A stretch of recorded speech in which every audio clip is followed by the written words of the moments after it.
Years have gone by, and with them, a wealth of life experience, mostly unrecognized.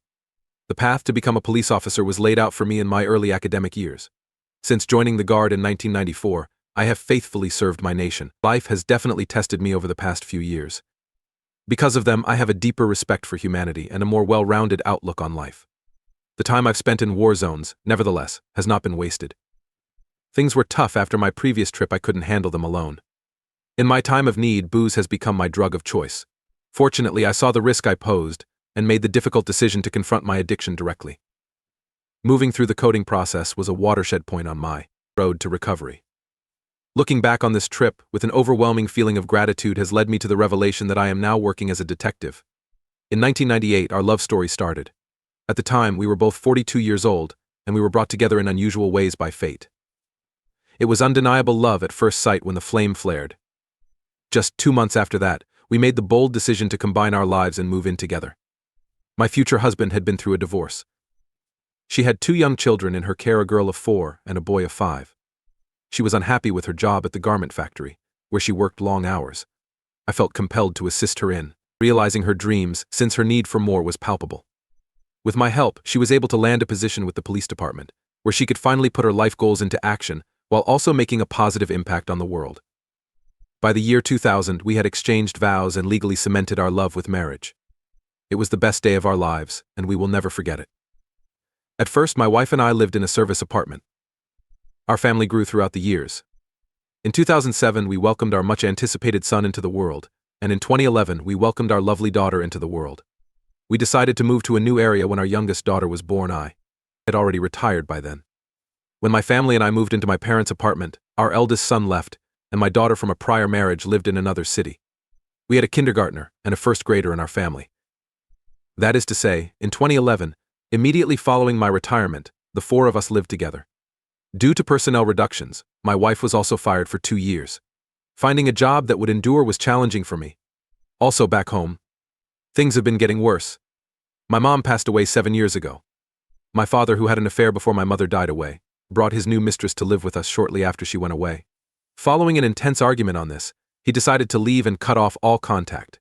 Nobody has contacted me since then. I am 2 years older than my brothers. Just one individual is 39 years old. Second one, 24. Even though we've shared a city for the past decade, we have seldom exchanged words. After I retired, my family and I settled in with my wife's parents. My family and I have a strained relationship, but we get along great with my wife's. With 3 sisters and 5 brothers, she is the last of a large family. However, my mother-in-law has consistently offered me words of encouragement, defended me while praising me. Her younger sister even spent some time living with us, so clearly her siblings thought highly of me as well. Only members of my wife's family were privy to my insecurities. Since the new year began, my wife's behavior has been showing slight changes. She started sleeping in the nursery and avoiding physical contact, saying that our daughter was afraid of being alone at night. She finally left our bedroom totally after a while. Any closeness we experienced felt more like an obligation than a shared experience. In the summer of 2015, I went ahead and asked her directly whether she had found someone else. "Who wants a boyfriend when they're 40? She said, shrugging it off. Still, she continued by saying that she wasn't interested in intimacy at the moment because she was going through a tough patch and wanted space. I attempted a rational conversation with myself.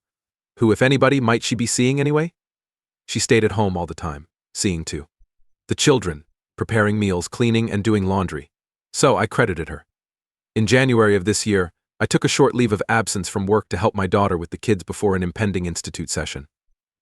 That evening, when we sat down to dinner, I casually requested that my wife show me her phone so that I could view the amount. Given that $470 had already been transferred. She suddenly became quite angry and said that she wasn't interested in checking my phone, but rather that this was her personal matter. My daughter and I were shocked and perplexed, trying to figure out what had set off our intense reactions. I was taken aback when I stepped outside to smoke, my wife snatched her phone off the table, dashed to the bathroom, and locked herself inside. My world crumbled around me like a tempest had suddenly sprung from a calm ocean. This, of course, made me quite angry. For the past 2 hours I have begged for my phone. They kicked her out in front of her child after an argument, and the conclusion that she was probably seeing someone else. I had the kids stay at my place. Even though we've lived together for a long period, I have never once looked inside her purse or pocketbook. She got in touch the next day and brought up the kids, made amends after returning home. There was no hiccup when we were in bed. There was an intense level of intimacy. For an instant, I believed my wife looked younger than she actually is. It was like going back in time to the beginning of our marriage. I didn't recognize my spouse for more than a month. The following day, on March 23rd, I received a strange message that caused me concern. Honestly, I didn't give this much thought. When my husband went to get bread in the evening, though, I got really nervous and reached into her purse. There were many intimate goods, including condoms, that I found. An enormous dispute ensued. In her anguish, my wife told me lie after lie about how I was a former sinner and how this was done just for me. While we were in bed that night, I had a hard time nodding off. Some part of me was pulling at me from the inside. In the morning, as my wife was leaving, I snatched her phone, accessed the WhatsApp discussion, and restored deleted information. I purchased underpants for my wife in 2015 as a gesture toward reconciling our relationship. There was a video of her arriving with the images, and the pictures showed her in different poses. It hit me like a ton of bricks. Cursing, screaming, and insults erupted into a real storm. So I kicked her out, along with my eldest daughter's children and possessions, and I drank throughout the night. In the vain notion that I would somehow recover from my hangover, I spent the whole day cleaning, washing, and generally wrecking the apartment.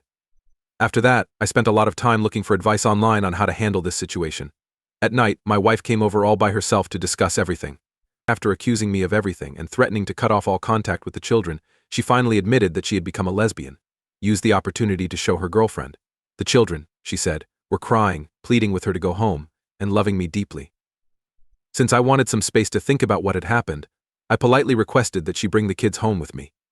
In the next day, while still clutching the phone, Avri denied lying, apologized, and promised undying devotion.